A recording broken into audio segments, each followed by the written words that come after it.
Unaamua kusurprise best friend yako na baby shower kama rafiki mzuri juu ako na ball, kumbe ni ya bwana yako. My goodness. Snacks iko hapo kando kama hauna kimbilia, kwa sababu ni wakati wa nini? Ni wakati wa chai moto tena sana, na kama kawaida niko na enigma yangu hapa, so pia wewe ushikilia yako na unionyeshe. Dem wa leo wacha tumuite Betty. Betty ni dem ako in her late 20s na Betty alikuanga na best friend na bwana. Unajua habari zimenifikia zikisema hauna enigma hapo kando. Ninakuangalia ni wewe unaongelesha, wacha kujificha my dear. Buonja haraka na ukimbilie yako. Best friend wacha tumuite Ann.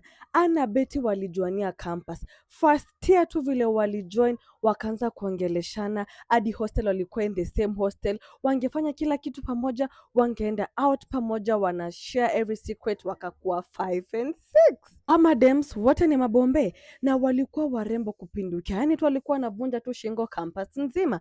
And after first year, after wamechoka kukaa kwa hostel, wakaamua kurent. Wakaingia kwa 2 bedroom, wakakosishare. And life was okay, masomo wanapita, hakuna kitu wanakosa. Masiku zikasonga na kama kawaida kosi yao ikaisha. Walifurahi cause wote walipita, wakagraduate, wakaeka sherehe kubwa kusema unajua nini? We've made it. After graduation, Betty akapata job haraka cause mamake ako na ma connections, but Ann hakunataka kuandikwa, alisema anataka kufungua biashara, afanye tu vitu zake akijimanage. Na at that time hakuna mwenye alikuanga na boyfriend, wote walikuanga zingu. Lakini vile masiku ilisonga, rafiki ya Betty plus anafanya job akamwalika out weekend picnic, na huko ndo akafanya nini? Akamitingi mwanaume. Betty anasema mwanaume alikuwa akikaa vizuri, jamaa aliumbwa akaumbika, na alikuwa akimtupia zile macho za wewe naweza penda kukujua zaidi. So after picnic waka exchange numbers na wakaanza kuongea. Jamaa watatumuita Mike. Mike akupoteza time, akatupa mistari zake hapo, akamwambia I want to take you out on a date, I want to spoil you, bla bla bla. Unajua tu uongo watu wanasemanga wakianza kujuana,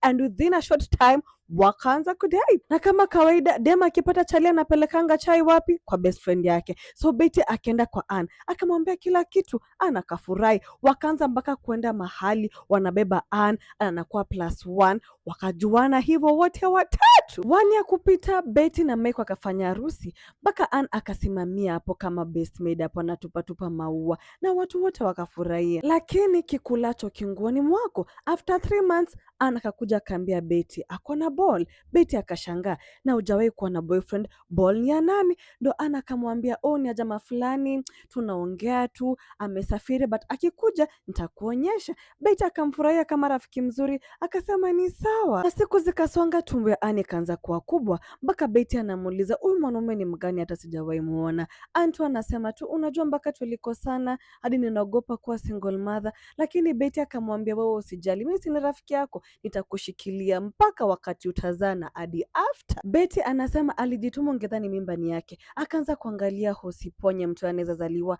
akaanza kubai manguo, mpaka akaplan baby shower kama surprise, akainvite marafiki zao wote wakamwa celebrate. Kumbe Betty alikuwa pigo na butwa. Betty anasema yeye hakuwa mtu wa kuangalia simu ya bwanake, but sasa kuna wakati mmoja simu ya bwanake text kaingia, bwanake akiwa bafu anaoga, akasema wacha tu mimi niangalie hii ni nini. Ilikuwa tu message ya kazi, lakini zile masauti za kichwa zikaanza kumwambia angalia photos, fungua WhatsApp, fungua message, na kufungua alipata kitu anatafuta. Kumbe Ann best friend yake na bwana yake Mike walianzanga kucheat hadi before waoane. Wakati wangeendanga road trip, Betty kama mezima wangefanyanga sekete nyuma ya gari. Goodness. Akapata mpaka chat za pregnancy kit. Kumbe Ann alikuwa ametumia Mike. Mike akamwambia atoe juu ilikuwa inakaribia harusi na yeye ataoa Betty juu anapenda Betty, lakini anakusikia. Wakakosana na nani? Na Mike. Betty alipiga nduru akisema karibu hadi hewa iishi. Mike kukuja anapata Betty ameshikilia simu, meaning amejua kila kitu. Mike akajaribu kuexplain lakini Betty hakutaka kusikia. Akacut off Ann na akacut off Mike na akasema from that day hataki anything to do with best friends ama wanaume. After Mike ameachwa, hata kungoja, aliendea Ann, wakaoana na saa hizi wako na mtoto mmoja. You see what these people do? Do you see? Best friend yako sio rafiki ya bwana yako, na bwana yako hafai hadi kujuana na best friend yako. Na hii kitu nimeshinda nikiimba story time karibu nimesema 1 million za my best friend na mabwana, lakini hamsikii. Na nikimalizia, Ann kwa rafiki mzuri, sawa walichitingi, Aliambiwa atoe mimba lakini hakutoa, meaning alikuwa nasikia wivu kutoka kitambo. You see? Hey, endelea tu kwa Good Samaritan. Kila mtu unaonyesha best friend yako. Atamchukua siku moja, my dear. Atamchukua. Have a lovely day.